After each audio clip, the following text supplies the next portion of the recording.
Quelle est la bonne démarche à adopter pour les entreprises lorsqu'elles souhaitent migrer au SEPA? La première chose, c'est de faire la cartographie de ces flux.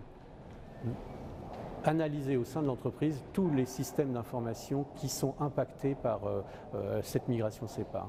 Quel type de flux je veux migrer en urgence? Les salaires, les fournisseurs. Une fois qu'on a fait cette analyse, nous allons pouvoir analyser le niveau de compatibilité des systèmes d'information de l'entreprise avec la norme SEPA.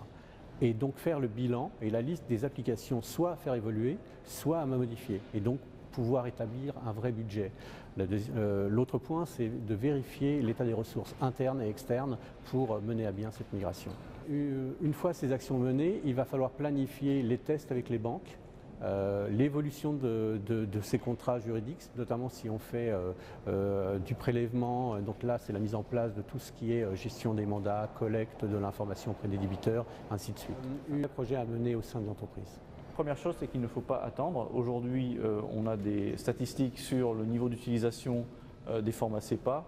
Ils sont relativement préoccupants puisqu'aujourd'hui, on peut considérer qu'une entreprise sur deux qui réalise des virements le fait en utilisant les formats SEPA. Et en ce qui concerne les prélèvements, alors on est sur une norme qui est plus récente, mais seuls 3% des entreprises qui font des prélèvements utilisent les formats SEPA. Donc il est grand temps de passer la vitesse supérieure pour basculer sur les nouveaux formats. La première chose, c'est le risque d'ordre purement pratique. Si l'ensemble des entreprises attendent le dernier moment pour enclencher leur évolution, leur migration vers ces nouveaux formats, on va avoir mécaniquement un goulet d'étranglement qui va se produire, puisqu'il va y avoir une demande nettement supérieure à la capacité des prestataires pour accompagner les entreprises dans cette démarche. Et je pense notamment aux intégrateurs ou aux éditeurs qui n'auront pas les effectifs suffisants pour faire face à cette demande.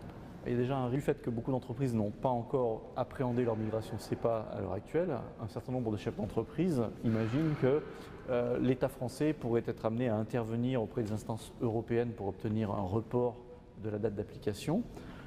Miser sur cette possibilité relève quand même du jeu de la roulette russe et présente de gros risques pour l'entreprise. Compte tenu du risque financier, évidemment, une entreprise qui ne basculerait pas sur les nouveaux formats à la date d'échéance pourrait se retrouver confrontée à de vraies difficultés financières puisque l'ensemble de ses flux financiers pourrait s'avérer être mis en échec, refusé par les banques.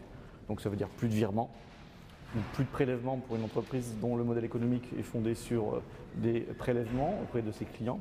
Donc ça peut être effectivement un énorme risque lié aux finances de l'entreprise et notamment ne plus être capable de payer ses tiers, ne plus être capable de payer ses salariés.